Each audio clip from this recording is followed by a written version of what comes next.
Здравствуйте, мои дорогие зрители! Меня зовут Любовь, и вы на моем рукодельном канале. Сегодня видео по утилизации трикотажных обрезков. Последнее время я много шила одежды из трикотажа.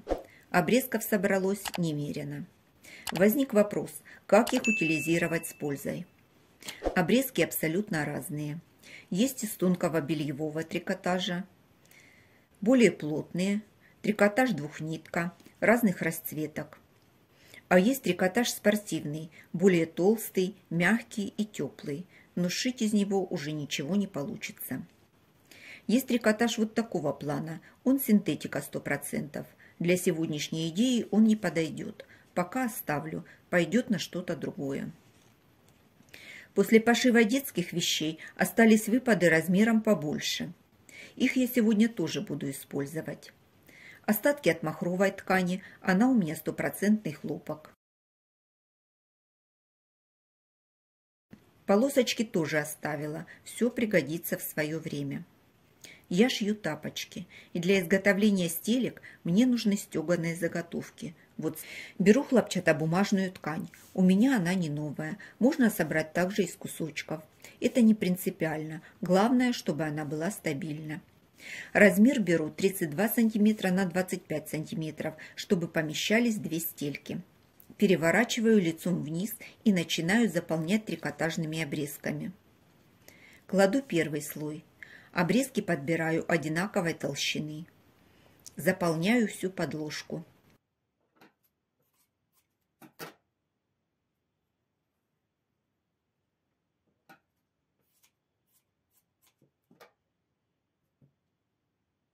Когда первый слой закончен, сверху кладу следующий. Для него возьму трикотаж потолще. Если края скручиваются, их нужно расправить, чтобы не было утолщения.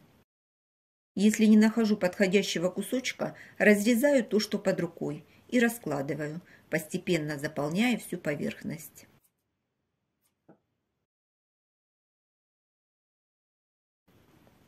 И у меня будет третий слой из тонкого трикотажа. Слоев можно делать любое количество, но при этом нужно учитывать возможности вашей швейной машины и, конечно же, для чего вы будете использовать эту заготовку.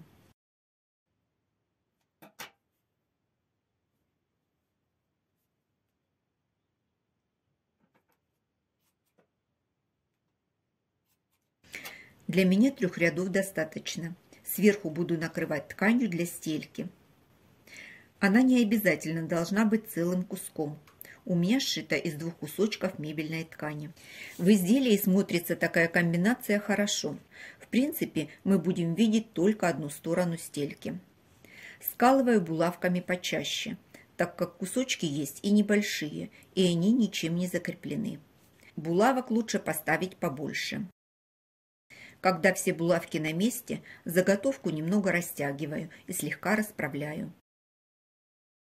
Получилась вот такая заготовка. Простегала я ее прямыми линиями. Нитки подобрала в цвет ткани. С обратной стороны она выглядит вот таким образом. В одном месте получился брак. Прозевала, но это не критично. Отрезаю по размеру верхнего слоя ткани. Получилась из отходов замечательная заготовка для стелек. Сейчас покажу толщину. Ее, как вы понимаете, можно делать разной. Заготовка мягкая. Абсолютно не ощущается, что внутри находятся кусочки ткани. Получилось равномерное стеганое полотно. С этой стороны ткань более равномерной расцветки. Оставлю ее на видном месте. Кладу стельки, обвожу по контуру и вырезаю. Это при пошиве тапок экономит время. Заготовки делаю размером побольше, иногда нужны стельки на большие размеры ноги. Заготовки делаю разных расцветок и подбираю под цвет тапочек. Думаю, вы заметили, ткань для стелек не только разного цвета, но и разного качества. Для любителей натуральных тканей вот это, например, из кашемира. Также можно верхний слой делать из хлопчатобумажных тканей. Еще один вариант. Для основы тоже буду использовать хлопчатобумажную ткань. Заполнять буду обрезками махровой ткани. Это будут стельки для детских тапочек. Использовать буду только натуральные ткани. Верхний слой кладу белого цвета, чтобы не просвечивался.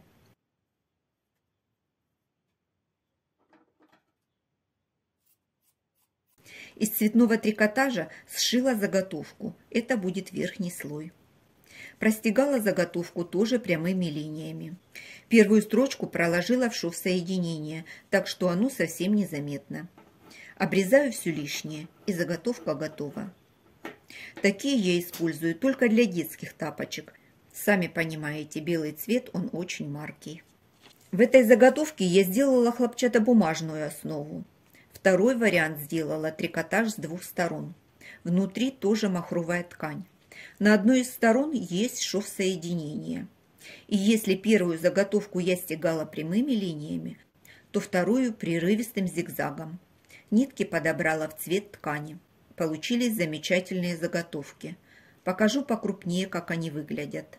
Полотно даже слегка фактурное, мягкое и в то же время за счет толщины стежки держит форму.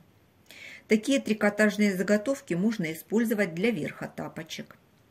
Предлагаю не ограничиваться тапочками, а мыслить шире. Например, соединить квадраты контрастной тесьмой и сделать коврик. Если контраст это не ваше, тогда тесьмой в цвет и сшить, например, салфетку для сушки посуды, декоративную наволочку, опять же органайзеры для хранения, текстильные корзинки и многое другое. Полет фантазии не ограничен. Специально сделала стежку разными строчками. Если на вашей машине есть декоративные строчки, смело используйте их для стежки. Будет красиво.